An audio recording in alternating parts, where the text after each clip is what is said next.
Je m'appelle Sarah et j'ai 61 ans. Hier soir, mon propre fils m'a agressée jusqu'au sang parce que la soupe n'était pas salée. Alors que je restais allongée sur le sol de la cuisine à nettoyer mon sang avec un vieux chiffon, il est allé tranquillement dans sa chambre, a fermé la porte et s'est endormi comme si de rien n'était. Comme si frapper sa propre mère était tout à fait normal. Ce matin, je me suis réveillée avec des douleurs partout, des bleus sur les bras et une coupure à la lèvre qui me fait encore mal quand je parle. Mais ce qui me fait le plus mal, ce n'est pas la douleur physique. C'est la honte. C'est de savoir que mon propre fils, celui que j'ai élevé avec tant d'amour, celui à qui j'ai tout donné, me traite comme sa servante. C'est de savoir que mon seul rôle au monde est de le servir et de me taire. Je me suis levée à 5 heures du matin, comme tous les jours. Marcus était déjà levé, assis à la table de la cuisine dans son élégant costume gris, les yeux rivés sur son téléphone. Il ne m'a même pas jeté un regard quand je suis entrée. Sans lever les yeux, il a juste dit « Le petit déjeuner. Dépêche-toi. J'ai une réunion importante. » C'était comme si de rien n'était, comme s'il ne m'avait pas hurlé dessus la veille au soir, me traitant de bonne à rien, d'inutile, et me disant que si je n'étais pas sa mère, il m'aurait mise à la porte. Je lui ai préparé des œufs brouillés exactement comme il les aime, 3 cuillères de fromage râpé, 2 tranches de pain grillé et un café noir sans sucre. Tout devait être parfait, dosé au millimètre près, car le moindre écart le fait exploser. Et quand Marcus explose, c'est moi qui en subis les conséquences. Pendant qu'il prenait son petit déjeuner, le bruit d'une clé dans la serrure a résonné dans la maison. C'était une jeune femme élégante nommée Jessica, sa femme, qui me salue toujours avec un sourire forcé et fait comme si j'étais invisible. Elle entra, vêtue d'une robe vert clair et de talons hauts, embrassa Marcus sur la joue et s'assit à table comme si elle était chez elle. « Bonjour, Madame Thompson », me dit-elle de cette douce voix qu'elle n'utilise qu'en présence de Marcus. « Comment allez-vous ce matin ?» J'avais envie de lui dire que je m'étais réveillée couverte de bleu après les coups de son mari, que j'avais des marques partout dans le dos, que je n'en pouvais plus. Mais au lieu de cela, je souris et répondis « Ça va, merci. »« Tu vas prendre le petit déjeuner, Jessica ?» demandai-je. Marcus me lança un regard d'avertissement. Ses yeux disaient clairement « Un seul mot de travers et la soirée sera pire. » Puis il ajouta, avec ce sourire forcé qu'il n'affiche que devant un public « Regarde, maman, je t'ai acheté ce nouveau maquillage. Il est parfait pour cacher ces petites égratignures que tu t'es faites en trébuchant hier soir. » Oui, des petites égratignures. C'est comme ça qu'il appelle ce qu'il m'a fait. Comme si c'était un accident. Comme si j'avais trébuché et atterri sur son poing toute seule. J'ai pris le maquillage sans rien dire. C'était un fond de teint cher, le genre qui coûte plus de 50 $. Il l'avait probablement acheté avec mon argent de retraite, puisqu'il gère tout mon compte bancaire. Il prétend que c'est pour mon bien, qu'à mon âge, je ne suis plus capable de gérer mon argent. La vérité, c'est que je n'ai pas vu un seul centime de ma pension depuis 2 ans. Jessica le regardait avec ses yeux brillants d'admiration. « Tu es si attentionné, mon chéri. Toujours aux petits soins pour ta mère. » Si seulement elle savait. Si seulement elle savait que son mari parfait, ce cadre supérieur qui gère des comptes à plusieurs millions de dollars au bureau, rentre tous les soirs pour déverser sa frustration sur moi. Après le petit déjeuner, Marcus a mis sa cravate rouge, a pris sa mallette et m'a chuchoté à l'oreille pendant que Jessica se retouchait le maquillage. « Tu te souviens de ce dont on a parlé hier soir ? Si jamais tu ouvres la bouche, si tu racontes à qui que ce soit ce qui se passe ici, tu vas le regretter. Personne ne te croira. Tu n'es qu'une vieille folle qui vit au crochet de son fils. » Ces paroles m'ont glacé le sang. Ils sont partis ensemble, main dans la main, comme le couple parfait qu'ils prétendent être. Je les ai regardés par la fenêtre monter dans la nouvelle voiture de Marcus, une berline noire qui coûtait plus de 40 000 $. Mon argent, tout mon argent.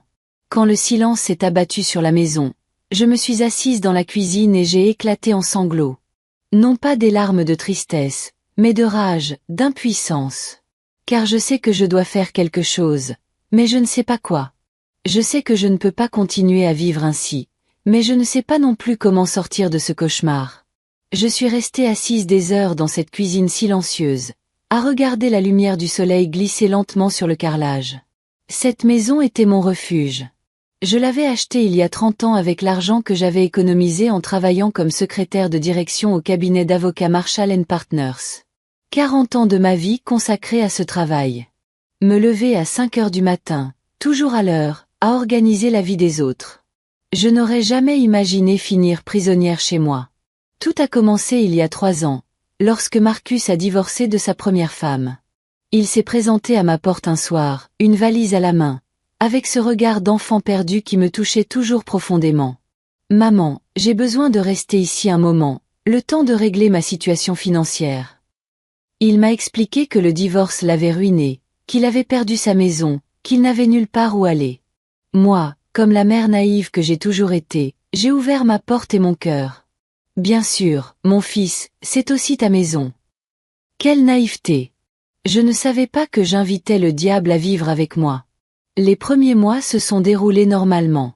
Marcus se levait tôt, allait travailler, rentrait le soir, et nous dînions ensemble. Il m'aidait même à faire les courses. Je pensais que nous allions enfin avoir la relation mère-fils dont j'avais toujours rêvé. Mais petit à petit, les choses ont commencé à changer.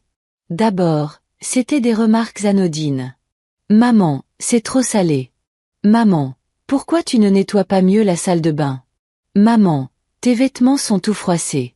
C'est gênant. Des remarques blessantes, que j'ai justifiées en me disant qu'il était simplement stressé par le divorce. Puis il a commencé à s'immiscer dans mes finances. Maman, à ton âge, tu ne devrais pas manipuler autant d'argent liquide. C'est dangereux. Laisse-moi t'aider avec tes comptes. Et moi, comme une idiote, je lui ai donné accès à mon compte bancaire. C'est juste pour m'aider, pensais-je. C'est mon fils. Il ne me ferait jamais de mal. Comme j'avais tort. En 6 mois, Marcus avait complètement pris le contrôle de mon argent. Ma pension mensuelle de $1200 était versée directement sur son compte. Il me donnait $20 par semaine pour mes dépenses personnelles. Comme si j'étais une enfant qui recevait de l'argent de poche. Quand je lui demandais où était passé le reste de l'argent, il me répondait « Maman, j'investis tes économies pour les faire fructifier. Fais-moi confiance. » Puis Jessica est arrivée, une femme de 25 ans sa cadette, avec un sourire parfait et une ambition qui sautait aux yeux. Marcus l'a rencontrée à son bureau, où elle travaillait comme assistante marketing. 6 mois plus tard, ils se sont mariés lors d'une cérémonie qui a coûté plus de $10 000. Mon argent, bien sûr. Depuis l'arrivée de Jessica dans nos vies, tout a empiré. Marcus a commencé à me traiter comme une bonne. Maman, prépare le dîner pour Jessica et moi. Quelque chose d'élégant. Elle est habituée au luxe. Maman, nettoie les toilettes des invités. Des gens importants arrivent. Maman, lave cette chemise à la main. C'est trop cher pour la machine à laver. Et j'obéissais toujours. J'obéissais parce que j'avais peur de sa colère. Peur qu'il mette à exécution sa menace de me chasser de chez moi. Car même si la maison m'appartient légalement, Marcus m'a convaincu de faire inscrire son nom sur l'acte de propriété, par sécurité. Il disait, « Maman, au cas où il t'arriverait quelque chose. » Les violences ont commencé il y a 1 an. Au début, c'était des bousculades involontaires, puis des pincements au bras quand je ne faisais pas ce qu'il voulait. « Tu me rends folle, maman. Tu es trop lente. » Puis, ça a dégénéré, coup sur l'épaule, gifle quand le repas ne lui plaisait pas, et coup de poing dans le dos si je ne débarrassais pas assez vite. Mais hier soir, c'était différent. Hier soir, il a franchi une limite que je n'aurais jamais cru possible. J'avais préparé une soupe aux légumes pour le dîner. C'était un mardi, et nous mangeons toujours léger ce jour-là. J'ai soigneusement mis la table, servi le pain grillé et la soupe chaude. Tout était parfait. Marcus est rentré du bureau, fatigué, s'est assis à table sans me saluer, a pris la première cuillerée, et son visage s'est transformé. « C'est quoi ce truc ?» a-t-il hurlé en recrachant la soupe dans le bol. « Il n'y a pas de sel.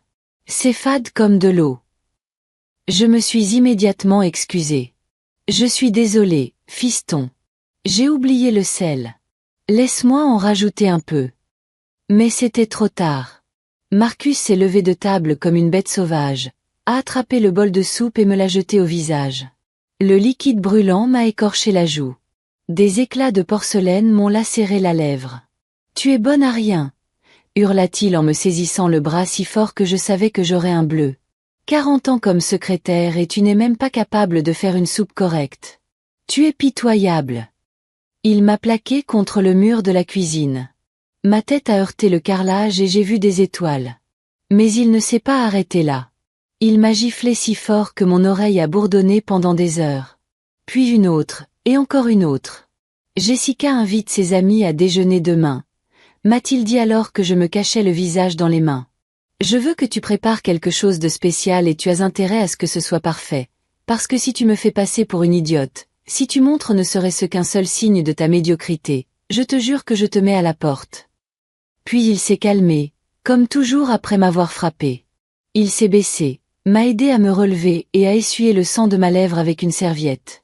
Je suis désolé, maman, a-t-il dit d'une voix douce. Je suis tellement frustré de te voir comme ça. Je sais que tu peux faire mieux. C'est pour ton bien, pour que tu apprennes.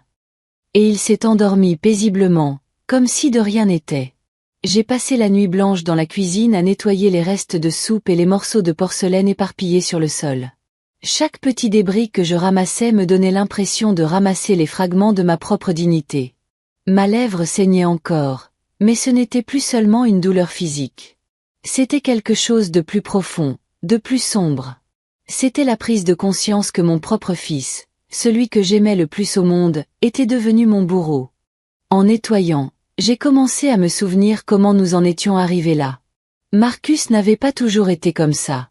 Enfant, il était doux et affectueux. Son père nous a quittés quand il avait 8 ans, et depuis, nous étions seuls au monde. J'ai enchaîné les doubles journées pendant des années pour lui offrir tout ce dont il avait besoin. Je l'ai inscrit dans la meilleure école privée que je pouvais me permettre. Je lui achetais des vêtements de marque, je payais des cours de piano, d'anglais, tout ce qu'il demandait. C'était peut-être mon erreur. Je l'ai peut-être tellement gâté qu'il n'a jamais appris la valeur du respect, de l'effort, du véritable amour. Je lui ai toujours tout donné sur un plateau d'argent sans rien demander en retour. Et maintenant, 35 ans plus tard, c'est moi qui en subis les conséquences. À l'aube, j'ai entendu ses pas descendre l'escalier. Mon cœur s'est mis à battre la chamade, comme toujours quand il est près de moi. C'est incroyable comme on peut vivre dans un état d'alerte constant, même chez soi. Il est entré dans la cuisine, déjà vêtu de son costume noir, consultant son téléphone comme tous les matins. Cette fois-ci, il n'a même pas demandé à déjeuner. Il s'est simplement assis et a attendu que je le lui serve. J'ai préparé ses œufs brouillés, son café noir, ses 2 tranches de pain grillé, le tout dans un silence absolu. Il mangeait en répondant à ses emails comme si j'étais invisible. À 7h30, Jessica est arrivée. Cette fois-ci, elle portait une robe jaune moulante et des talons hauts qui résonnaient sur le sol comme des coups de marteau. Elle était radieuse, comme toujours. Je me demande si elle remarque seulement mes bleus, les marques sur mes bras, la façon dont je sursaute à chaque fois que Marcus hausse le ton. « Bonjour, Madame Thompson », me dit-elle avec son sourire figé. « Comment vous sentez-vous aujourd'hui ?»« Bien, merci, mentis-je comme toujours. Voulez-vous prendre votre petit déjeuner ?»« Un café, s'il vous plaît, » répondit-elle. « Un café léger avec un édulcorant. » Tandis que je lui servais son café, je la surpris à m'observer du coin de l'œil. Son regard s'arrêta sur ma lèvre gonflée, sur le bleu qui dépassait du col de mon chemisier. Un instant, je crus qu'elle allait dire quelque chose, qu'elle allait me demander ce qui m'était arrivé, mais elle détourna simplement les yeux et retourna à son téléphone. Marcus termina son petit déjeuner et me fixa intensément. « Tu te souviens de ce que je t'ai dit hier soir, maman ? Jessica amène 3 de ses amis déjeuner. Je veux que tu prépares quelque chose de spécial. Des fruits de mer, des pâtes, une salade César, des desserts, et achète du bon vin blanc. Du bon, pas cette piquette que tu as l'habitude d'acheter. » Il m'a tendu 3 billets de $20 comme si c'était un geste d'une grande générosité. $60 pour préparer un déjeuner pour 5 personnes avec ce qu'il dépense pour une seule chemise. Et une dernière chose, a-t-il ajouté en se penchant pour me murmurer à l'oreille, profitant du regard détourné de Jessica. Mais le maquillage que je t'ai acheté camoufle bien ses marques. Si l'une de ses amies pose des questions bizarres, si elle fait une remarque sur ton apparence, tu vas le regretter. Tu comprends. J'ai hoché la tête, sentant mes mains trembler légèrement. Il a souri, m'a embrassé sur le front comme le fils parfait qu'il prétend être, et ils sont partis ensemble. Dès que la porte s'est refermée, je me suis effondrée sur une chaise de la cuisine. 60 $ pour un déjeuner somptueux. Les fruits de mer frais coûtent au moins 30 $ la livre. Le bon vin, encore 20. Comment suis-je censé faire des miracles avec si peu d'argent? Mais ce n'était pas seulement l'argent qui me tourmentait. C'était la pression de devoir paraître normale devant les amis de Jessica, de faire semblant d'être la belle-mère heureuse d'une famille parfaite, alors qu'en réalité, je suis une femme maltraitée chez moi. Je me suis regardée dans le miroir de la salle de bain et j'ai eu du mal à me reconnaître. Ma lèvre était gonflée et violette. J'avais une petite coupure au coin des lèvres. Mes yeux étaient rouges et cernés à force de pleurer. L'ecchymose sur mon cou ressemblait à une tache sombre qui s'étendait vers ma clavicule. J'ai ouvert le maquillage que Marcus m'avait offert. C'était un fond de teint de marque importée et coûteuse, le genre que les femmes élégantes comme Jessica utilisent tous les jours. J'ai commencé à l'appliquer soigneusement, camouflant chaque marque, chaque ecchymose, chaque trace de ce qui se passe réellement dans cette maison. En me maquillant, je ne pouvais m'empêcher de repenser à toutes les fois où j'avais fait ça auparavant. À tous ces matins où je m'étais réveillée pour cacher des bleus, pour inventer des excuses de chute et d'accident. J'ai trébuché sur la table, la porte du placard m'a glissé des mains. Je suis tombée dans les escaliers, un mensonge après l'autre pour protéger la réputation de mon fils. Je suis sortie faire les courses, ma liste à la main et mon visage parfaitement maquillé. Au supermarché, j'ai essayé de faire durer mes 60 $ au mieux. J'ai acheté des crevettes surgelées plutôt que des gambas fraîches. Le vin le moins cher qui soit correct. Des pâtes en promotion. Chaque centime comptait. Alors que j'attendais à la caisse, une femme d'un certain âge s'est approchée. C'était Margaret, ma voisine, une veuve d'une 60aine d'années, qui a toujours été gentille avec moi. « Bonjour Sarah », dit-elle avec un sourire chaleureux. « Comment allez-vous? Je ne vous ai pas vu dans le jardin ces derniers temps. »« Bonjour Margaret », répondis-je. « Je vais bien, merci. J'ai juste été très occupée avec des travaux à la maison. » Elle me regarda intensément et je remarquai que son regard s'attardait sur ma lèvre malgré le maquillage. « Vous vous êtes fait mal à la bouche ?» demanda-t-elle avec une sincère inquiétude. Mon cœur s'est emballé. « Non, ce n'est rien, mentis-je. Je me suis cognée contre la porte du placard hier soir. Tu sais comme je suis maladroite. » Margaret fronça les sourcils, mais n'insista pas. « Eh bien, si jamais tu as besoin de quoi que ce soit, tu sais où j'habite. Je suis toujours à la maison l'après-midi. » Ces mots me touchèrent en plein cœur. Cela faisait si longtemps que personne ne m'avait offert une aide sincère, que personne ne m'avait traité avec une véritable gentillesse. Un instant, j'eus envie de tout lui raconter, de la supplier de m'aider, de lui confier le cauchemar que je vivais. Mais la voix de Marcus résonna dans ma tête. « Si jamais tu ouvres la bouche, si tu racontes à qui que ce soit ce qui se passe ici, tu vas le regretter. Personne ne te croira. Tu n'es qu'une vieille folle qui vit au crochet de son fils. »« Merci, Margaret, dis-je simplement. C'est très gentil de votre part. » Je rentrai et me mis à cuisiner comme une folle. Il fallait que tout soit prêt pour midi, à l'arrivée de Jessica et de ses amis. J'ai nettoyé la maison de fond en comble, dressé la table avec la plus belle vaisselle et disposé des fleurs au centre. Tout devait être parfait. Pendant que je cuisinais, je repensais sans cesse aux paroles de Margaret. « Si jamais tu as besoin de quoi que ce soit, tu sais où j'habite. » Se doutait-elle de quelque chose? Avait-elle entendu les cris qui provenaient de chez moi la nuit? À 23h30, mon téléphone sonna. C'était un numéro inconnu. « Madame Thompson », demanda une voix d'homme. « Oui, c'est elle. Ici le comptable de la société de votre fils, Marcus. Nous devons vous parler de toute urgence au sujet d'anomalies dans les comptes. Pourriez-vous venir au bureau cet après-midi? » Mon cœur s'arrêta. Des anomalies? Je ne comprends pas. Je préférerais ne pas en discuter au téléphone, Madame Thompson. Pourriez-vous venir à 15h? C'est très important. Je raccrochai, les mains tremblantes. Qu'est-ce que Marcus avait bien pu faire au travail? Pourquoi m'appelait-elle? Un mauvais pressentiment m'envahit, mais je n'eus pas le temps d'y penser davantage, car Jessica et ses amis arrivaient déjà. La sonnette retentit à midi pile. Je pris une grande inspiration, fis une dernière retouche de maquillage et allai ouvrir. Jessica était là, accompagnée de ses 3 amis, tout habillée comme pour un défilé de mode. Robe somptueuse, sac de créateur, chaussures qui coûtaient plus cher que ma pension mensuelle. « Bonjour, Madame Thompson », dit Jessica de cette douce voix qu'elle réserve aux grandes occasions. « Je vous présente mes amis. Voici Hélène. Elle travaille aux ressources humaines.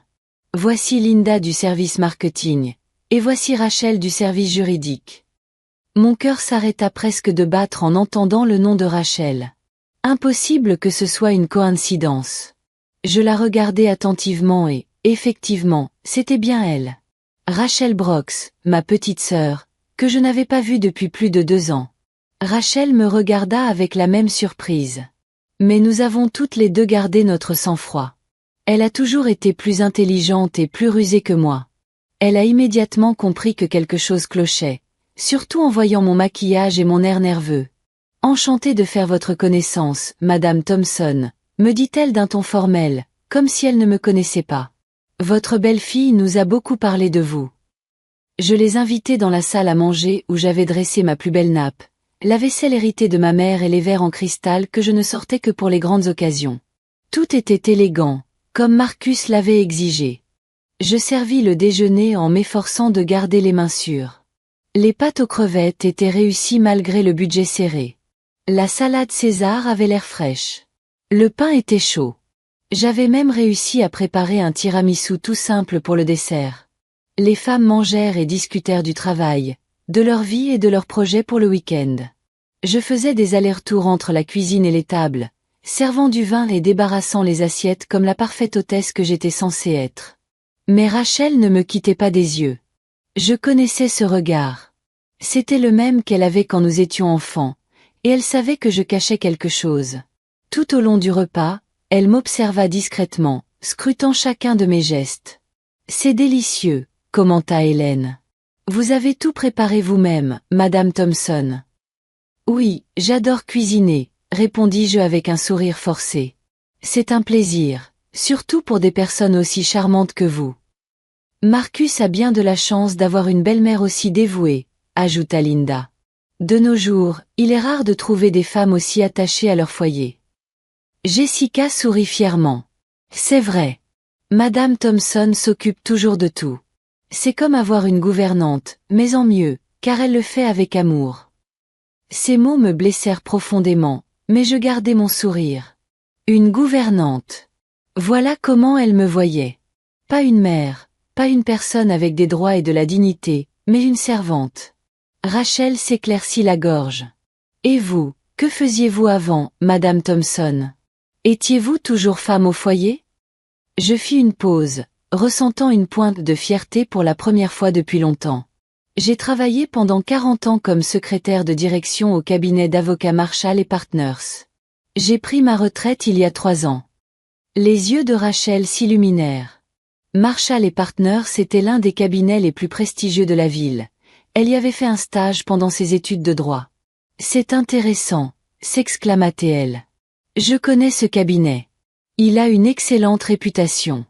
Vous avez dû rencontrer beaucoup de gens importants pendant toutes ces années. » « C'est vrai, » dis-je avec un sourire plus sincère. « J'ai rencontré des juges, des procureurs, des avocats importants. J'ai même participé à des affaires importantes. Monsieur Marshall disait toujours que j'étais indispensable. » Jessica semblait mal à l'aise face à la tournure que prenait la conversation. Elle n'appréciait pas que je sois au centre de l'attention ni que l'on parle de mes réussites professionnelles. Elle changea rapidement de sujet. « Eh bien, maintenant Madame Thompson est à la retraite et profite d'un repos bien mérité, » dit-elle avec son sourire forcé. « Marcus s'occupe de tout, de ses finances, de ses besoins. C'est un fils tellement responsable. » Rachel me regarda intensément quand Jessica dit cela. Je connais ma sœur, et je sais que ces mots lui paraissaient étranges. Une femme qui a travaillé 40 ans dans un cabinet d'avocats important n'a pas besoin que son fils gère ses finances. Le déjeuner se poursuivit sur des conversations banales, mais je sentais la tension monter. Rachel continuait de me surveiller, et je savais qu'elle avait remarqué que quelque chose clochait. Quand je suis allée à la cuisine pour le dessert, elle m'a suivi. Tu as besoin d'aide? Demanda-t-elle, mais elle cherchait en réalité un moment pour me parler seule. Non merci. Tout est sous contrôle, répondis-je en évitant son regard. Sarah, dit-elle à voix basse, utilisant mon vrai nom pour la première fois de l'après-midi. Ça va? Tu as l'air différente. Un instant, toutes mes défenses s'effondrèrent. J'avais envie de la serrer dans mes bras, de tout lui raconter, de la supplier de m'aider. Mais à ce moment-là, j'entendis les clés de Marcus dans la serrure. Il était rentré du travail plus tôt que d'habitude. Tout va bien, Rachel, dis-je rapidement. Je suis juste un peu fatigué. Marcus entra dans la salle à manger avec ce sourire parfait qu'il arbore en présence d'invités. Il salua les femmes avec élégance, embrassa Jessica sur la joue et me lança un regard approbateur. Le déjeuner s'était bien passé, comme il l'avait demandé. « Comment vont les plus belles dames du bureau ?» demanda-t-il avec ce faux charisme qu'il affiche en public. « J'espère que ma mère a bien pris soin de vous. »« À merveille, » répondit Hélène. « Votre mère est charmante. » Marcus posa la main sur mon épaule et je me raidissai instinctivement. Il a senti ma réaction et a serré un peu plus fort. Un avertissement silencieux. « C'est la meilleure mère du monde, » dit-il, mais ses doigts s'enfonçaient dans mon épaule à travers mon chemisier. Toujours aux petits soins pour les autres, toujours prête à se sacrifier pour sa famille. Après le dessert, les femmes commencèrent à prendre congé. Rachel fut la dernière à partir et, avant de franchir la porte, elle me prit la main. « Enchantée de vous rencontrer, Madame Thompson », lança-t-elle d'une voix forte pour que Marcus l'entende. Puis elle me murmura à l'oreille, « À bientôt ». Quand elles furent toutes parties, Marcus ferma la porte et son expression changea du tout au tout. Le masque du fils parfait tomba et il redevint le monstre qu'il avait toujours été. « Tu as bien travaillé », me dit-il froidement. « Pour une fois, tu ne m'as pas fait honte. » Ce n'était pas un compliment. C'était la confirmation que j'avais rempli mon devoir de servante. Pendant que je débarrassais la salle à manger, il alla dans sa chambre se changer. Mais avant de partir, il m'a rappelé. « Au fait, le technicien vient demain vérifier ton ordinateur. Il dit que tu as consulté des sites web bizarres. » J'ai eu un frisson d'effroi. Je n'avais pas mon propre ordinateur. Je n'utilisais le sien que lorsque c'était nécessaire. Et les seules choses bizarres que j'avais consultées ces derniers temps étaient des sites sur les violences conjugales, les centres d'accueil pour femmes battues et les lignes d'écoute. Il savait que je cherchais des informations.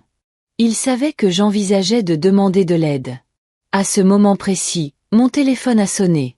C'était encore le comptable de la société de Marcus. « Madame Thompson, pouvez-vous venir à 15 heures? C'est urgent. » J'ai regardé l'horloge. Il était 14h15. Marcus était dans sa chambre, probablement en train de faire la sieste. C'était l'occasion rêvée. « Oui, » ai-je dit à voix basse. « J'arrive. » J'ai pris mes clés, mon sac à main et je suis sorti discrètement de la maison. Je ne savais pas ce qui m'attendait dans ce bureau, mais j'avais le pressentiment que ma vie allait basculer. En marchant vers l'arrêt de bus, les mots de Rachel me revinrent en mémoire. « On se reverra bientôt. » Ma sœur avait remarqué quelque chose, et pour la première fois depuis longtemps, une lueur d'espoir brilla. L'immeuble où travaillait Marcus était l'un de ces gratte-ciels modernes du centre-ville, tout de verre et d'acier, qui imposait le respect. Je n'y avais jamais mis les pieds. Pendant toutes ces années, mon fils avait tenu sa vie professionnelle complètement à l'écart, comme un secret que je ne devais pas connaître. Je montai au 18e étage où se trouvaient les bureaux de Northern Business Corporation. La réceptionniste, une jeune femme au sourire professionnel, m'indiqua le bureau du comptable. Mon cœur battait si fort que j'avais l'impression que tout le monde l'entendait. Madame Thompson, me salua un homme d'une 50aine d'années, portant des lunettes et un costume. Je suis Daniel Castillo, le comptable général de l'entreprise. Merci d'être venu si vite. Assise devant son bureau, je m'efforçais de paraître calme, même si je tremblais intérieurement. Son regard grave ne fit qu'accroître ma nervosité. « Madame, je dois vous poser quelques questions concernant votre compte bancaire », commença-t-il en ouvrant un dossier rempli de documents. « Plus précisément, concernant certains mouvements que nous avons détectés ces derniers mois. » « Je ne comprends pas, dis-je d'une voix tremblante. « Quel rapport entre mon compte et l'entreprise? Daniel me regarda avec un mélange de pitié et d'inquiétude. Madame Thompson, nous avons découvert que votre fils Marcus utilisait des fonds de l'entreprise pour effectuer des virements vers votre compte personnel. Des virements qui sont ensuite retirés de votre compte. J'eus l'impression de recevoir un coup de poing dans l'estomac. Ce n'est pas possible. Marcus est un employé exemplaire. Il ne ferait jamais une chose pareille. J'ai bien peur que oui, dit Daniel en me montrant une série de documents. Ces 6 derniers mois, il a détourné plus de 50 000 $ de fonds de l'entreprise. L'argent apparaît d'abord sur son compte personnel, mais il est aussitôt transféré sur le compte qu'il partage avec vous. Mon monde s'écroula. 50 000 $. Mon fils ne se contentait pas de me maltraiter physiquement. Il me manipulait, me faisant devenir sa complice involontaire. Mais je n'étais au courant de rien, m'écriai-je désespérément. Il gère l'intégralité de mon compte bancaire. Je n'autorise aucun virement. Nous sommes au courant, répondit Daniel d'une voix douce. C'est pourquoi je vous ai appelé avant d'entamer toute procédure judiciaire. Nous avons besoin que vous portiez plainte pour utilisation abusive de votre compte bancaire. C'est le seul moyen de vous disculper. J'eus la nausée. J'étais non seulement victime de violences conjugales, mais aussi d'une fraude financière. Et le pire, c'est que mon propre fils m'avait entraîné dans sa complicité à mon insu. Que adviendra-t-il de Marcus, ai-je demandé, bien que je connaisse déjà la réponse. Si vous portez plainte, il sera arrêté pour détournement de fonds et utilisation frauduleuse de comptes bancaires. Ce sont des délits graves passibles de 5 à 10 ans de prison. J'ai quitté ce bureau complètement abasourdi. J'ai erré des heures durant dans les rues du centre-ville, sans but précis, essayant de digérer tout cela. Mon fils était un voleur, un criminel, et j'avais été son instrument sans le savoir. Quand je suis enfin rentré, il était 18 heures.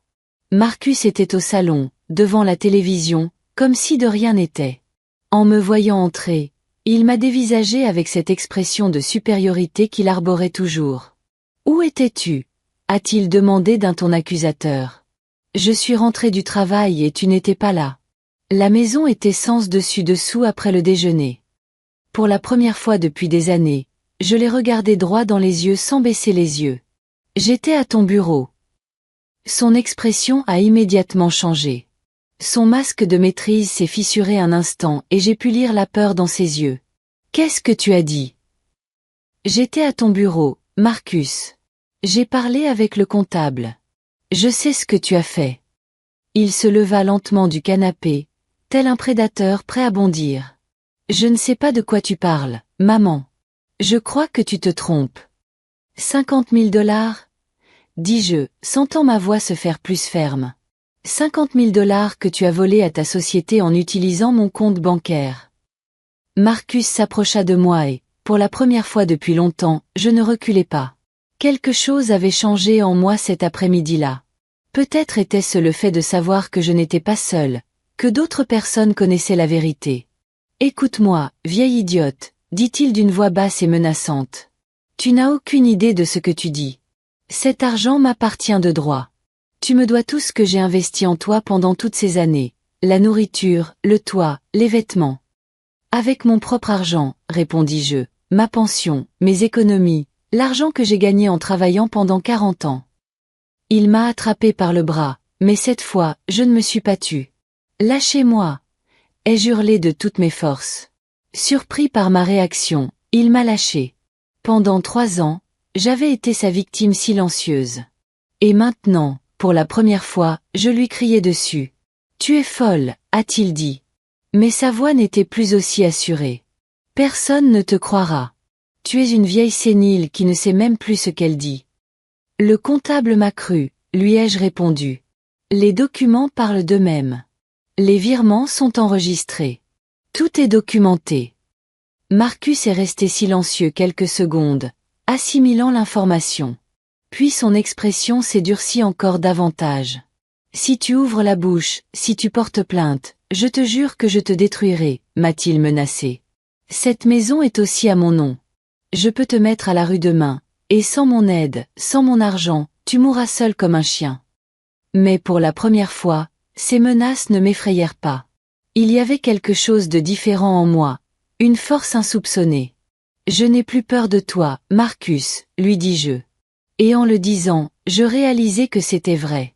Pour la première fois en 3 ans, je n'ai plus peur de toi. Il leva la main pour me frapper. Mais à ce moment précis, la sonnette retentit. C'était Margaret, ma voisine. Sarah, criait-elle de l'extérieur. Sarah, tout va bien? J'ai entendu des cris. Marcus baissa lentement la main. Il ne pouvait pas me frapper en présence d'un témoin. Sa réputation était trop précieuse à ses yeux. Va voir ce qu'elle veut, dit-il entre ses dents serrées. Et surtout, ne dis rien d'étrange. J'allais ouvrir la porte, les jambes tremblantes. Margaret était là, l'air soucieux, un plat à gratin à la main. Bonjour ma chérie, me dit-elle. Je t'ai apporté un ragoût que j'ai préparé, mais j'ai entendu des voix fortes et je me suis inquiétée. Par-dessus son épaule, j'aperçus une autre femme. C'était Rachel, ma sœur. Elle portait des vêtements décontractés et ses cheveux étaient attachés, mais je l'ai reconnue immédiatement. Bonjour, dit Rachel, faisant mine de ne pas me connaître. Je suis nouvelle dans le quartier et je rendais visite à Madame Thompson. J'espère que nous ne vous dérangeons pas. Marcus apparut derrière moi, son sourire forcé parfaitement figé. Pas de souci, mesdames. Ma mère était un peu contrariée parce qu'elle a brûlé le dîner. Vous savez comment sont les femmes âgées dans ces cas-là. Margaret le regarda d'un air indéchiffrable. Bien, dit-elle. Sarah, voici le repas. Et n'oublie pas, si tu as besoin de quoi que ce soit, je suis juste à côté. Rachel me fixa droit dans les yeux. Oui, Madame Thompson. Tout ce dont vous avez besoin, jour et nuit. Quand elles partirent, Marcus claqua la porte. Ces vieilles fouineuses, grommela-t-il. Mais ce n'est pas fini. Demain, on va à la banque ensemble et tu signeras tous les papiers que je te dirai. Tu retireras ta plainte, celle que tu as probablement déjà déposée, et tu diras que c'était un malentendu. Non, répondis-je simplement. Comment ça, non? Je ne signerai rien. Je ne retirerai aucune plainte et je ne serai plus complice de tes vols. Marcus me regarda avec une rage que je ne lui avais jamais vue. C'était comme s'il avait enfin ôté tous ses masques et me révélait sa vraie nature. Très bien, dit-il d'un calme qui m'effrayait plus encore que ses cris. Si c'est comme ça que tu veux jouer, on jouera. Mais je te préviens. Quand j'en aurai fini avec toi, tu regretteras d'être né. Je n'ai pas fermé l'œil de la nuit. Marcus était enfermé dans sa chambre, mais je l'entendais parler au téléphone pendant des heures. J'ignorais ce qu'il tramait, mais je savais que je devais me préparer au pire. À 3 heures du matin, j'ai entendu un bruit étrange dans le jardin. J'ai jeté un coup d'œil par la fenêtre et j'ai aperçu une silhouette qui se déplaçait parmi les buissons. C'était Margaret, et elle semblait installer quelque chose près de ma fenêtre. Le lendemain, j'ai compris ce qu'elle avait fait. Elle avait dissimulé une petite caméra de sécurité pointée vers ma maison, cachée parmi les plantes.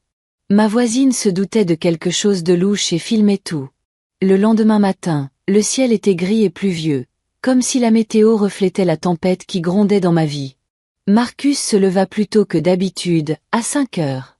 Je l'entendis s'affairer dans la maison, parler au téléphone à voix basse, préparer quelque chose qui me mettait mal à l'aise. Quand je descendis à la cuisine, il était déjà habillé de son plus beau costume, le noir qu'il portait pour les réunions les plus importantes. Ses cheveux étaient parfaitement coiffés, sa cravate impeccable.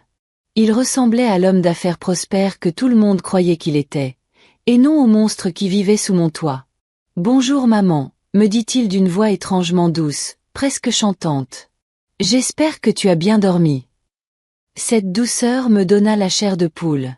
Je connaissais assez bien mon fils pour savoir que lorsqu'il était gentil, c'était qu'il tramait quelque chose de terrible. Oui, mentis-je en lui servant son café comme tous les jours. Bien, dit-il avec un sourire forcé qui n'atteignait pas ses yeux. Parce qu'aujourd'hui est un jour très spécial. J'ai repensé à notre conversation d'hier soir toute la nuit. Il s'assit à table et commença à prendre son petit déjeuner tranquillement, comme si nous étions une famille normale. Mais quelque chose dans son attitude me mettait sur mes gardes. J'ai décidé que tu avais raison, poursuivit-il. J'ai peut-être été trop dur avec toi. Après tout, Tu es ma mère et tu mérites le respect. Ces paroles me déconcertèrent complètement. Marcus qui admettait s'être trompé, qui demandait pardon. C'était tellement inhabituel de sa part que je compris immédiatement que c'était un piège. Voilà pourquoi, continua-t-il en tartinant son pain grillé de beurre. Nous allons aller à la banque ensemble aujourd'hui. Nous allons éclaircir ce malentendu avec mon entreprise. Tu vas expliquer que tu as autorisé tous les virements, que tu savais exactement ce qui se passait avec ton argent. Voilà, la véritable raison de sa fausse gentillesse. Je ne ferai pas ça, Marcus, dis-je en essayant de garder une voix calme. Son sourire s'effaça lentement. Bien sûr que si, maman, parce que sinon, il va se passer des choses très désagréables. Tu me menaces. Non, maman, dit-il en finissant son café. Je t'explique la réalité. Regarde autour de toi. Cette maison, cette table où tu prends ton petit déjeuner, le lit où tu dors, la nourriture que tu manges. Tout cela est possible parce que je le permets. Et si je ne le permets plus? Il laissa sa phrase en suspens, mais le message était clair. Il allait me mettre à la rue si je n'obéissais pas.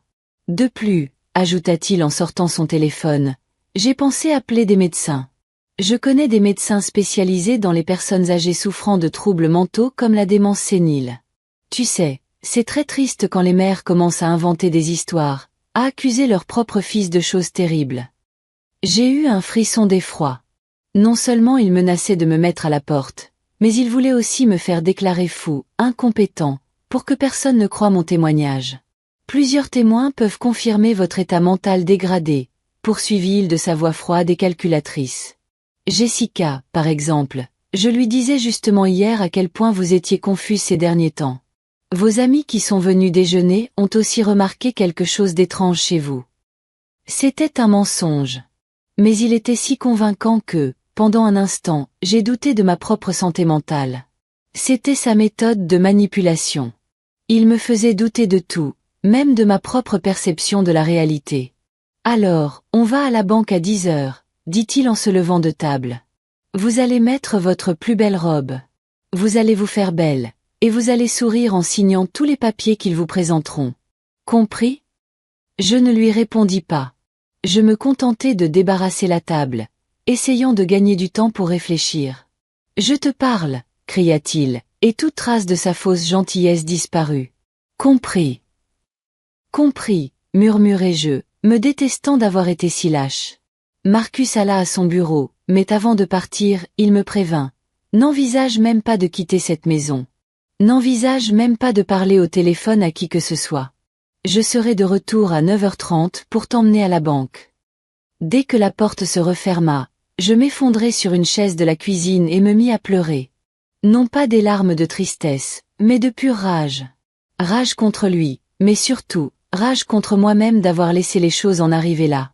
Je restai ainsi quelques minutes, jusqu'à ce que j'entende frapper doucement à la porte de derrière.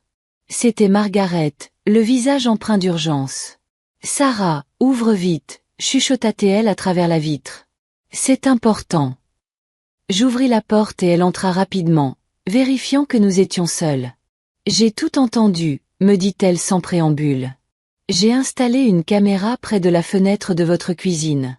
J'ai enregistré toute votre conversation avec votre fils. » Mon cœur s'est mis à battre la chamade. « Tout. Absolument tout, » a-t-elle répété. Les menaces, le chantage, sa façon de vous parler. J'ai des preuves qu'il vous force à mentir au sujet de l'argent volé. Pour la première fois depuis des jours, une lueur d'espoir est apparue. Que pouvons-nous faire avec ça? Margaret a souri. J'ai une amie qui travaille au bureau du procureur. Elle s'appelle Linda et elle est spécialisée dans les affaires de violence conjugale et de fraude financière. Mais j'ai besoin que vous veniez avec moi immédiatement. Je ne peux pas, ai-je répondu, sentant la peur m'envahir à nouveau. Marcus m'a dit de ne pas sortir. S'il découvre. Sarah, dit Margaret en me prenant les mains, écoute-moi bien. Si tu vas à la banque aujourd'hui et que tu signes ces papiers, ton fils sera blanchi. Il continuera à voler et à te maltraiter. Mais en plus, tu seras considéré comme complice de ces vols. Elle avait raison. Si je signais ces papiers, non seulement je perdrais ma dignité, mais je deviendrai une criminelle aux yeux de la loi. Mais si je n'y vais pas, dis-je d'une voix tremblante, il mettra ses menaces à exécution. Il me chassera de la maison. Il dira que je suis folle. Il ne pourra rien faire de tout ça, m'interrompit Margaret. Parce que nous allons présenter les preuves avant qu'il ne puisse agir. Linda m'a dit qu'avec les enregistrements que j'ai, ils peuvent l'arrêter immédiatement. J'ai regardé l'horloge. Il était 8h30. Marcus serait de retour dans 1 heure. Tu es sûr que ton ami peut m'aider? Absolument sûr, mais il faut qu'on y aille maintenant, Sarah. C'est notre seule chance. J'ai pris une décision qui allait changer ma vie à jamais. Je suis allée dans ma chambre, j'ai pris mon sac avec mes documents les plus importants et j'ai quitté cette maison avec Margaret. En marchant vers sa voiture, j'ai ressenti quelque chose que je n'avais pas ressenti depuis 3 ans, du courage. Pour la première fois, je reprenais ma vie en main. Le bureau du procureur était un bâtiment administratif typique, avec de longs couloirs et de petits bureaux. Linda s'est avérée être une femme d'une 40aine d'années, au regard intelligent et à la voix rassurante. Madame Thompson, a-t-elle dit après avoir écouté les enregistrements apportés par Margaret.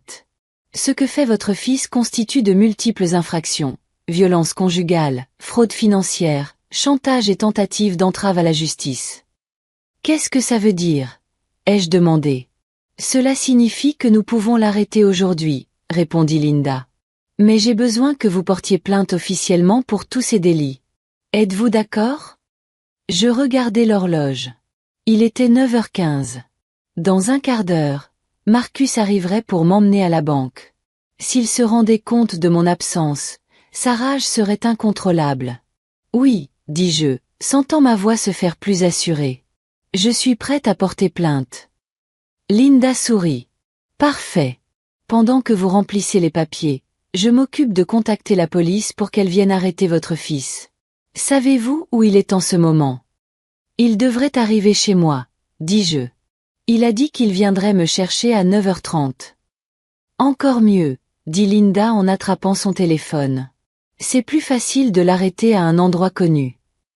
Pendant que je remplissais les formulaires de plainte, Linda s'occupait de tout avec la police.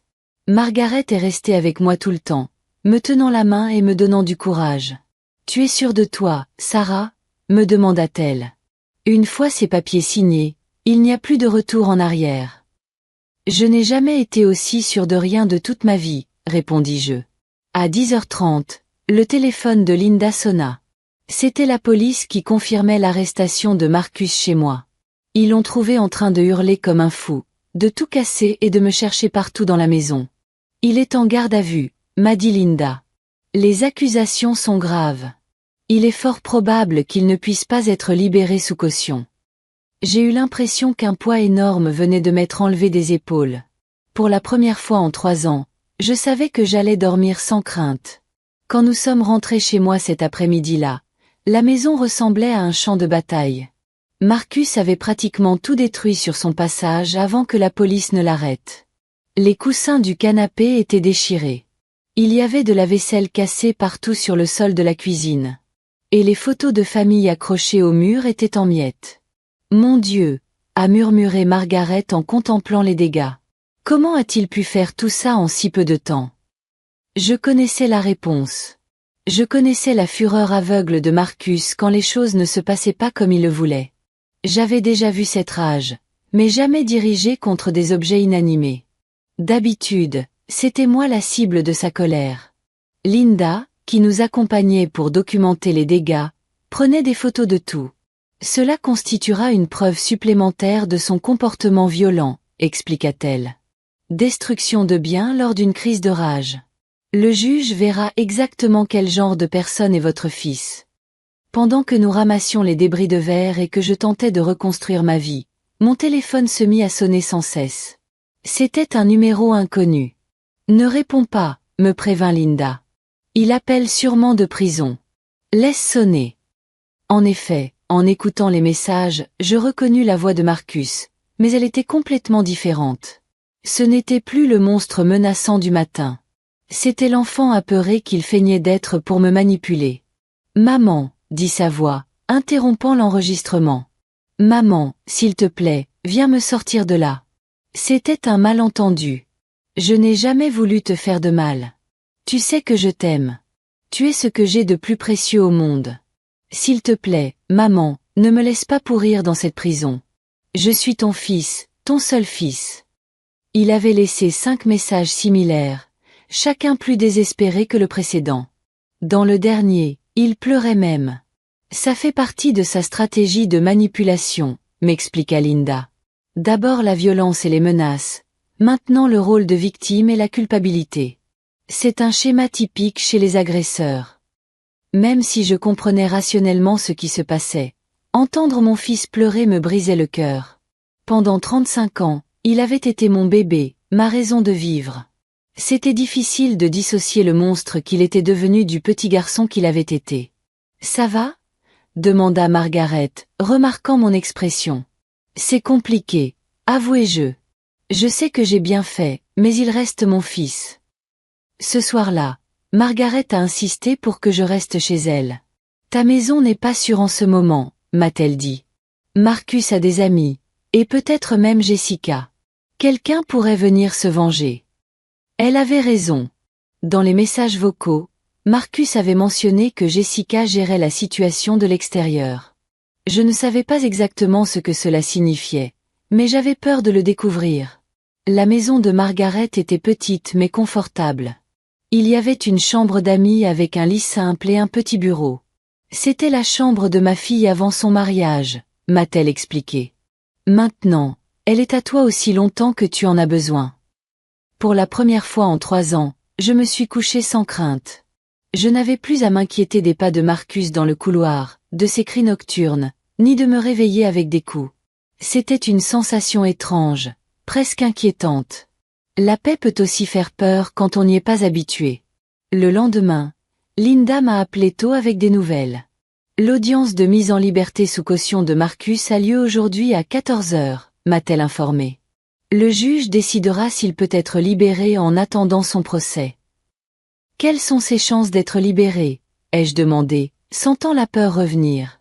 Avec les preuves dont nous disposons, elles sont très minces, mais j'ai besoin que vous veniez témoigner à l'audience. Votre témoignage sera crucial pour que le juge comprenne le danger qu'il représente.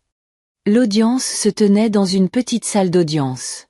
Marcus était assis à la table de la défense, vêtu d'une combinaison orange. Lorsqu'il m'a vu entrer, son expression a complètement changé. Il n'était plus l'enfant repentant des messages vocaux. Il était empli d'une rage contenue. Jessica était assise sur les bancs du public, élégamment vêtue comme toujours, mais elle paraissait épuisée, comme si elle n'avait pas dormi depuis des jours. Lorsque nos regards se sont croisés, j'ai vu dans ses yeux quelque chose qui m'a surprise. De la honte. Le juge était un homme d'une 60aine d'années, au regard grave mais juste. Il a examiné tous les documents avant de commencer. « Madame Thompson », m'a-t-il dit lorsque ce fut mon tour de témoigner. « Racontez-moi avec vos propres mots ce que vous avez vécu chez vous ces dernières années. » J'ai pris une profonde inspiration et j'ai commencé à parler. Je leur ai parlé des coups, du contrôle exercé sur mon argent, des menaces, des humiliations constantes. Ma voix se brisait par moments, mais j'ai continué. Quand j'ai mentionné les 50 000 $ qu'il avait volés, j'ai vu Marcus se raidir sur son siège. Son avocat, un jeune homme en costume de marque, a tenté de protester à plusieurs reprises, mais le juge l'a fait taire. « Et que vous a dit votre fils hier matin concernant votre témoignage ?» a demandé le juge. « Il a menacé de me faire déclarer incapable si je ne mentais pas pour lui. Il m'a dit qu'il me mettrait à la rue et que je me retrouverais sans le sou. » Le juge a examiné les enregistrements réalisés par Margaret.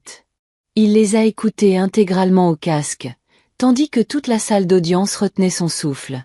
« Monsieur Marcus Thompson », a déclaré le juge une fois l'examen terminé, « les preuves présentées révèlent un schéma clair de violence conjugale, de fraude financière et d'intimidation de témoins. Compte tenu de la gravité des accusations et du risque que vous représentez pour la victime, votre demande de mise en liberté sous caution est rejetée. Vous resterez en détention jusqu'à la date de votre procès. » Marcus a explosé. « C'est une injustice », a-t-il crié en se levant. « Cette vieille folle invente tout. Je suis un citoyen respectable. J'ai des droits. » Les gardiens durent le retenir tandis qu'il continuait de hurler. Tu vas le regretter, maman.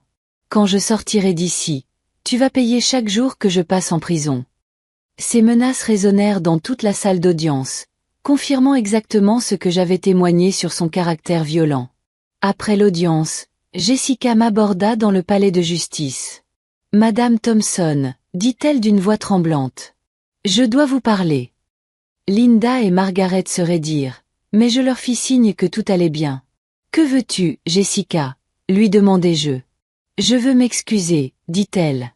Et pour la première fois depuis que je la connaissais, sa voix semblait sincère. Je savais que quelque chose n'allait pas dans cette maison. J'ai entendu des cris. J'ai vu tes bleus. J'ai remarqué comment tu sursautais chaque fois qu'il élevait la voix. Alors pourquoi n'as-tu rien dit? Ai-je demandé. Parce que j'avais peur, a-t-elle admis. Marcus m'avait menacé, lui aussi. Il m'a dit que si je le trahissais, il détruirait ma carrière, ma réputation, et que j'étais une lâche. Je t'ai laissé souffrir seule parce que j'avais peur de perdre ma vie confortable. Ses yeux se sont remplis de larmes. Quand ils l'ont arrêté hier, j'ai trouvé des documents dans son bureau. Il ne volait pas seulement de l'argent à sa société. Il volait aussi sur mon compte personnel. Nous sommes mariés depuis 2 ans, et je n'avais jamais réalisé qu'il était un escroc. Qu'est-ce que tu vas faire maintenant? Lui ai-je demandé. Je vais immédiatement demander le divorce, a-t-elle dit avec détermination. Et je vais témoigner contre lui à son procès. J'ai déjà parlé à un avocat. Je veux collaborer avec le procureur pour qu'il paie pour tout ce qu'il nous a fait. En quittant le tribunal, j'ai ressenti quelque chose que je n'avais pas éprouvé depuis des années. Un véritable espoir. Non seulement j'avais réussi à échapper à mon fils, mais j'avais désormais des alliés dans mon combat pour la justice. Cet après-midi, sur le chemin du retour vers la maison de Margaret, Linda m'a annoncé une autre bonne nouvelle. L'entreprise où travaillait Marcus souhaite trouver un accord, m'a-t-elle informé. Ils sont prêts à ne pas porter plainte contre toi si tu coopères en restituant l'argent volé. De plus, en reconnaissance du fait que tu as été victime d'une fraude, ils vont te verser $20 000 de dédommagement. $20 000. C'était plus d'argent que je n'en avais eu ces 3 dernières années. Et ma maison, ai-je demandé. Marcus a dit qu'elle était aussi à son nom. Nous avons vérifié les documents, a dit Linda en souriant. Ton fils a menti. L'acte de propriété est toujours à ton nom. Il a falsifié des papiers, mais légalement, la maison t'appartient entièrement. Pour la première fois depuis longtemps, j'ai commencé à entrevoir un avenir possible. Un avenir où je pourrais vivre sans peur, où je pourrais prendre mes propres décisions, où je serais maîtresse de ma vie. Mais je savais aussi que Marcus n'allait pas abandonner si facilement. Ses menaces lors de l'audience avaient été claires. Cette guerre ne faisait que commencer. 3 semaines après l'arrestation de Marcus, ma vie avait complètement basculé, mais pas comme je l'avais imaginé. Bien que physiquement en sécurité chez Margaret, j'étais toujours sa prisonnière psychologique. Une paranoïa constante m'avait envahi, m'empêchant de dormir la plupart des nuits. Le moindre bruit me faisait sursauter. Chaque voiture qui s'arrêtait devant la maison me faisait courir à la fenêtre. Chaque appel d'un numéro inconnu me plongeait dans une crise de panique. Linda m'avait expliqué que c'était normal, qu'après des années de maltraitance, la peur ne disparaît pas du jour au lendemain. C'est un syndrome de stress post-traumatique, m'avait-elle dit. Ton corps et ton esprit sont habitués à vivre dans un état d'alerte permanent. Il te faudra du temps pour guérir. Mais il y avait plus qu'un simple traumatisme. Marcus avait réussi à me faire parvenir des messages depuis la prison. Des messages qui me glaçaient le sang. Le premier est arrivé par l'intermédiaire d'un autre avocat, qui n'était pas son représentant officiel. C'était une lettre manuscrite, écrite de cette écriture que je connaissais si bien. « Chère maman », disait le message, « j'espère que tu savoures ta petite victoire. J'espère que tu te sens très courageuse de m'avoir trahi. Mais je veux que tu saches une chose. Ce n'est pas fini. Je sais des choses sur toi que personne d'autre ne sait. Des secrets que tu as gardés pendant 40 ans, à travailler dans ce cabinet d'avocats. Des choses qui pourraient ruiner non seulement ta réputation, mais aussi ta liberté. » Mon cœur s'est arrêté net en lisant ces lignes. Quel secret! Pendant mes 40 années comme secrétaire chez Marshall & Partners, J'avais bien sûr géré des informations confidentielles, mais je n'avais jamais rien fait d'illégal. Tu te souviens de l'affaire Anderson contre l'État? Maman, celle d'il y a 15 ans, j'ai retrouvé les documents que tu as cachés, ceux que tu as falsifiés pour aider M. Marshall à gagner ce procès à plusieurs millions de dollars, des documents qui, s'ils étaient révélés, pourraient t'envoyer en prison pour entrave à la justice. Mes mains se sont mises à trembler violemment.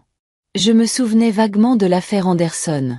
C'était une affaire complexe où le cabinet représentait une entreprise pharmaceutique accusée d'avoir dissimulé les effets secondaires mortels d'un médicament. Monsieur Marshall m'avait demandé de trier des documents afin d'en supprimer certaines notes qui pourraient nuire à son client. Je pensais que c'était normal, que cela faisait partie de mon travail de secrétaire. Je n'avais jamais vraiment saisi les conséquences juridiques de mes actes. Mais Marcus avait raison. J'avais, techniquement, falsifié des preuves dans une affaire judiciaire. J'ai des copies de tout, maman. Et si tu ne retires pas ta plainte contre moi, si tu ne viens pas t'excuser publiquement pour tes mensonges, ces documents vont finir entre les mains du procureur. Imagine les gros titres. Une secrétaire de 61 ans arrêtée pour complicité dans la dissimulation de décès liés à la drogue. Le reste de la lettre détaillait précisément comment il allait détruire ma vie si je n'obéissais pas. Il avait des contacts dans les médias. Il connaissait des journalistes prêts à payer cher pour une histoire de corruption judiciaire. Ma photo serait dans tous les journaux. Mon nom serait à jamais associé à un scandale. Quand Margaret m'a trouvé en larmes, la lettre à la main, elle a immédiatement appelé Linda. C'est du chantage pur et simple, dit Linda après avoir lu la lettre. Mais nous devons savoir si ces menaces sont fondées. Que vous souvenez-vous exactement de l'affaire Anderson? Je lui ai raconté tout ce dont je me souvenais, y compris les instructions que M. Marshall m'avait données concernant le classement des documents. Saviez-vous que ce que vous faisiez pouvait être illégal? Me demanda-t-elle.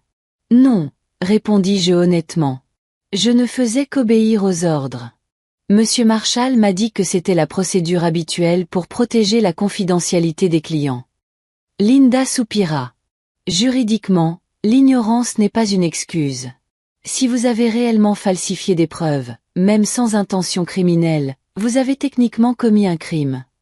Mon monde s'écroula à nouveau. Alors que je pensais avoir échappé à l'emprise de Marcus, il avait trouvé un autre moyen de me contrôler. Que faire? Demandai-je désespérément. Si je retire ma plainte, il sort et il me tuera. Si je ne le fais pas, j'irai en prison pour quelque chose que j'ai fait il y a 15 ans sans savoir que c'était illégal. Premièrement, calmez-vous, me dit Linda. Deuxièmement, nous allons enquêter précisément sur les documents que votre fils possède et sur la façon dont il les a obtenus. Et troisièmement, nous allons chercher des moyens de minimiser les conséquences juridiques s'il s'avère qu'il existe réellement des preuves contre vous. Les jours suivants furent un véritable cauchemar d'enquête judiciaire. Linda travailla avec une équipe d'avocats spécialisés dans les affaires anciennes pour examiner l'intégralité du dossier Anderson. Pendant ce temps, je vivais dans une terreur constante, attendant qu'ils viennent m'arrêter à tout moment. Margaret fut mon salut durant ces semaines sombres. Non seulement elle m'offrit un refuge chez elle, mais elle devint la sœur que je n'avais jamais eue. Chaque soir, elle s'asseyait près de moi pendant que je pleurais, me préparait une tisane à la camomille pour m'aider à dormir et me répétait sans cesse que je n'étais pas seule. Quoi qu'il arrive, me disait-elle, nous l'affronterons ensemble. Tu n'es plus cette femme apeurée qui vivait sous la terreur de son fils. Mais je me sentais exactement comme cette femme apeurée. Marcus avait atteint son but. Il m'avait replongé dans la peur et le désespoir qui avaient rythmé mes 3 années de vie. Une semaine plus tard, la deuxième lettre arriva, encore plus cruelle que la première. Je vois que tu n'as pas retenu la leçon, maman. Je vois que tu crois encore pouvoir me défier. Très bien. Maintenant, tout le monde va découvrir qui tu es vraiment. Avec la lettre, il y avait une enveloppe contenant des photos. Des photos de documents, en effet, des notes internes du cabinet Marshall & Partners, écrites de ma main, avec des annotations en marge, des dates modifiées et des pages manquantes dans les dossiers originaux. Ces photos paraîtront dans le journal demain soir. Si vous ne venez pas me voir en prison avant vendredi, vous viendrez seul, sans avocat, sans témoin, et vous apporterez une lettre signée demandant l'abandon des charges retenues contre moi, car tout cela n'est qu'un malentendu dû à votre démence. Ma démence. Cette accusation qui me glaça le sang une fois de plus. Si tu ne viens pas, non seulement ces photos seront dans les journaux, mais tu verras aussi les enregistrements. Des enregistrements? Quels enregistrements? Tu croyais que j'ignorais que tu avais des caméras à la maison? Maman, tu me prenais pour une idiote? J'ai aussi des enregistrements. Des enregistrements où on te voit accepter de l'argent liquide de clients au cabinet. De l'argent que tu n'as jamais déclaré. Fraude fiscale. Maman, encore 15 ans de prison. Cette fois, il ne s'agissait pas seulement de chantage. C'était une véritable guerre psychologique. Marcus préparait cette situation depuis des mois, voire des années. Il avait rassemblé des preuves, planifié chaque étape et anticipé ma rébellion. Quand Linda lut la deuxième lettre, son visage se fit très grave. « Sarah, je veux que tu me dises toute la vérité sur ton passage au cabinet, tout ce que tu as pu faire, toute situation irrégulière, tout argent que tu as reçu en plus de ton salaire. » Je lui ai parlé des primes de Noël en espèces que M. Marshall me donnait chaque année. De l'argent que je n'avais jamais déclaré parce que je pensais que c'était des cadeaux personnels. Je lui ai raconté comment des clients reconnaissants m'avaient donné des pourboires en espèces pour des services particuliers. De l'argent que je n'avais jamais déclaré, car j'ignorais que j'y étais obligée. Au total, demanda-t-elle, de combien parle-t-on sur 40 ans? Peut-être 10 000 $, dis-je, honteuse. Linda fit rapidement le calcul. Avec les intérêts et les pénalités, on arrive à une dette fiscale d'environ 40 000 $. Mais le plus grave, c'est que c'était techniquement de la fraude fiscale. Mon fils avait tendu un piège parfait. Si je le dénonçais, il me détruirait avec des preuves de mes propres erreurs. Si je ne le dénonçais pas, il pourrait continuer à abuser de moi et à me voler. Il y a une troisième solution, dit Linda après un long moment de réflexion. Une option à laquelle aucun de vous deux ne s'attend. Nous prenons les devants. Nous avouons volontairement toutes vos erreurs avant qu'ils ne puissent s'en servir pour vous faire chanter. Et nous utilisons ces aveux pour démontrer que votre fils est un manipulateur hors pair qui exerce une emprise psychologique sur ses victimes, même depuis sa cellule. C'était un pari risqué. Cela signifiait admettre publiquement avoir commis des crimes, affronter d'éventuelles poursuites judiciaires et m'exposer à l'humiliation publique. Mais cela signifiait aussi priver Marcus de son arme principale, mon secret. Si nous faisons cela, poursuivit Linda, votre fils perdra tout pouvoir sur vous. Il ne pourra plus vous faire chanter, car il n'aura plus rien à cacher. Je regardais par la fenêtre ma maison, toujours vide et délabrée de l'autre côté de la rue.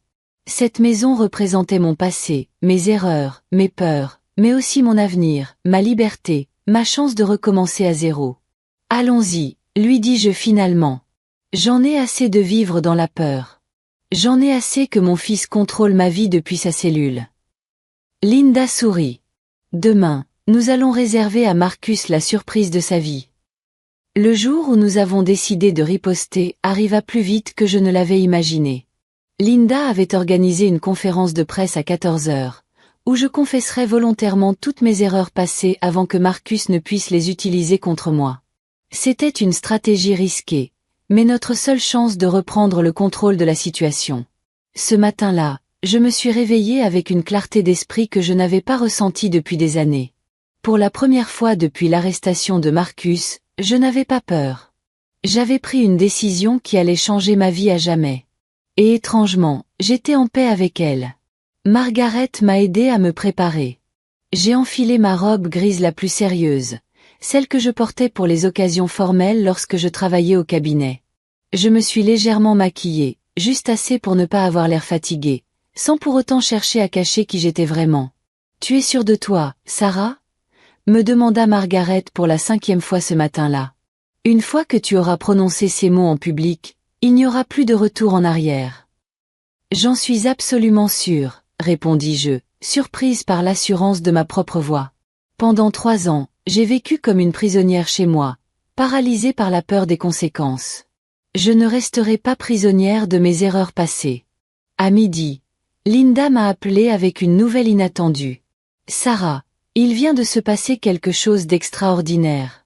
Robert Miller, le supérieur de Marcus, souhaite te parler avant la conférence de presse. » Robert était l'homme qui avait découvert les vols de Marcus, celui-là même qui avait blêmi en apprenant la vérité. Je ne comprenais pas pourquoi il voulait me parler. Nous nous sommes rencontrés dans le bureau de Linda. Robert était un homme d'une 50aine d'années, aux cheveux gris, dont la présence imposait le respect. Dès qu'il m'a vu entrer, il s'est levé. « Madame Thompson », m'a-t-il dit d'une voix chaleureuse mais grave. Je tiens tout d'abord à me présenter mes excuses. Si j'avais mieux encadré Marcus, si j'avais été attentif aux signaux d'alarme, nous aurions peut-être pu vous éviter tant de souffrance. Ces paroles m'ont surprise. Vous n'aviez aucun moyen de savoir ce qui se passait chez moi. Peut-être pas, dit Robert en s'asseyant en face de moi. Mais je savais pertinemment que quelque chose clochait avec les finances de l'entreprise. Les vols de votre fils n'ont pas commencé il y a 6 mois. Ils ont commencé il y a 2 ans. Mon cœur s'est arrêté. 2 ans. 2 ans, confirma Robert. Au début, il s'agissait de petites sommes, si petites que nous les avons attribuées à des erreurs comptables. Mais lorsque nous avons commencé l'enquête après votre plainte, nous avons découvert qu'il volait systématiquement depuis longtemps. Linda se pencha en avant. De combien d'argent parle-t-on au total? 130 000 $, dit Robert, qui ont été directement versés sur des comptes qu'il contrôlait, y compris votre compte bancaire. J'ai eu la nausée. Non seulement j'avais été victime de violences physiques et psychologiques, mais j'avais aussi été, à mon insu, l'instrument d'un vol colossal pendant 2 ans. Mais ce n'est pas tout, poursuivit Robert. Lorsque Marcus a été arrêté, notre service juridique a décidé d'approfondir l'enquête. Nous avons découvert qu'il falsifiait des rapports, manipulait des contrats et vendait même des informations confidentielles de l'entreprise à des concurrents. Pourquoi me dites-vous cela? Ai-je demandé. Robert sourit pour la première fois depuis le début de la conversation. Parce que nous voulons vous offrir un emploi, Madame Thompson. Un emploi. Au cours de notre enquête, nous avons examiné votre parcours professionnel. 40 ans chez Marshall & Partners, des références irréprochables, une expérience des dossiers complexes. Nous avons besoin de quelqu'un avec votre expérience pour nous aider à reconstruire tout ce que votre fils a détruit. Je n'en croyais pas mes oreilles. Au lieu d'être arrêté et humilié publiquement, on m'offrait une chance de recommencer à zéro. Le salaire serait de 4 000 $ par mois, poursuivit Robert. Plus une assurance maladie, plus une prime exceptionnelle de 50 000 $ à titre de dédommagement pour le préjudice que nous vous avons involontairement causé. 4 000 $ par mois, c'était plus de 3 fois ma pension actuelle et 50 000 $ de dédommagement. Soudain, mon avenir ne me paraissait plus si sombre. Mais il y a une condition, ajouta Robert. Nous avons besoin que vous témoigniez au procès de votre fils. Votre témoignage sera crucial pour qu'il réponde de tous ses crimes, et pas seulement de ceux qu'il a commis contre vous. Bien sûr, ai-je répondu sans hésiter. Je ferai tout ce qu'il faut. À 14 heures, la salle de presse était bondée de journalistes, de caméras et de micros. Linda avait invité tous les médias locaux, expliquant qu'une victime de violence conjugale allait faire une déclaration importante concernant un chantage depuis sa cellule. Assise devant ces caméras, j'ai ressenti une peur différente de celle que j'avais éprouvée pendant des années. Ce n'était pas la peur de Marcus. Ce n'était pas la peur des coups ou des menaces. C'était la peur de la liberté. La peur de la responsabilité d'être maîtresse de ma propre vie. Je m'appelle Sarah Thompson, ai-je commencé en regardant droit dans les caméras. J'ai 61 ans et, depuis 3 ans, je suis victime de violences conjugales de la part de mon fils, Marcus Thompson. J'ai raconté toute mon histoire. Les coups, le contrôle financier, les menaces, le vol systématique de mon argent. Mais j'ai aussi révélé ce que Marcus s'attendait à ce que je garde secret. Pendant mes 40 années comme secrétaire au cabinet d'avocats Marshall & Partners, j'ai commis des erreurs, ai-je déclaré, sentant ma voix se raffermir à chaque mot. Des erreurs dont j'ignorais l'illégalité à l'époque, mais que je reconnais aujourd'hui comme telles. J'ai expliqué l'affaire Anderson, les documents falsifiés, l'argent non déclaré, tout. Je n'ai rien caché. Mon fils a découvert ses erreurs et il s'en sert pour me faire chanter depuis sa cellule. Il a menacé de me dénoncer publiquement si je ne retirais pas ma plainte. Aujourd'hui, je suis là pour le désarmer. Je préfère assumer les conséquences de mes erreurs plutôt que de continuer à être victime de sa manipulation. Un silence de mort régnait dans la salle. Les journalistes prenaient des notes frénétiquement. Les caméras enregistraient chaque mot. Je veux adresser un message à toutes les femmes victimes de violences de la part de leur fils, mari ou compagnon, ai-je poursuivi. Chantage affectif, emprise financière, menace de divulgation, ce sont autant de formes de violence. Ne laissez pas la peur du jugement public vous emprisonner. La liberté vaut plus que la réputation. Après la conférence de presse, Linda m'a informé que le bureau du procureur avait décidé de ne pas engager de poursuite contre moi pour mes erreurs passées. Vos aveux spontanés, combinés au fait que vous avez été victime de chantage, font de vous un témoin plus utile qu'une accusée, a-t-elle expliqué. Cette nuit-là, pour la première fois depuis des mois, je suis rentrée dormir chez moi. Margaret a insisté pour rester avec moi les premières nuits, jusqu'à ce que je me sente en parfaite sécurité.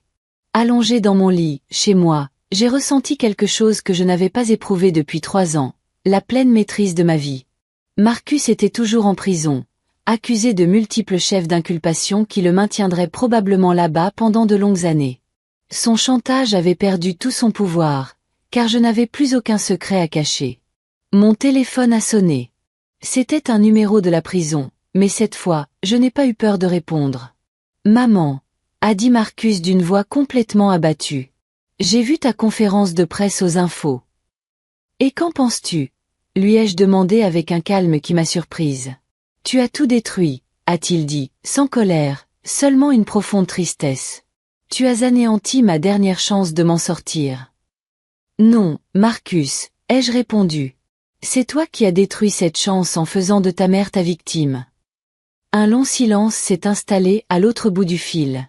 « Me pardonneras-tu un jour » a-t-il fini par demander. « Un jour, » dis-je sincèrement. « Quand tu auras payé pour tes actes, quand tu auras cherché une véritable aide pour changer, quand tu auras compris le mal que tu as causé, peut-être qu'un jour je pourrai te pardonner. Mais je n'oublierai jamais. » J'ai raccroché et éteint mon téléphone. Demain, je commencerai mon nouveau travail, ma nouvelle vie. Mais cette nuit-là, je voulais juste dormir paisiblement chez moi, sans peur, sans menace, sans chantage. Pour la première fois en 3 ans, j'étais complètement libre.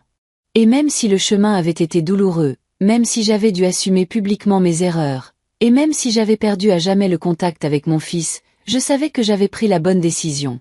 Marcus avait appris que les victimes peuvent devenir fortes, que les secrets perdent de leur pouvoir lorsqu'ils sont exposés au grand jour, et que la justice, bien que lente, finit toujours par triompher. Et j'avais appris qu'il n'est jamais trop tard pour reprendre sa vie en main, peu importe le nombre d'années passées dans l'ombre. Voici mon histoire de libération. Une histoire qui, je l'espère, inspirera d'autres femmes à briser leurs propres chaînes, peu importe qui les leur a imposées.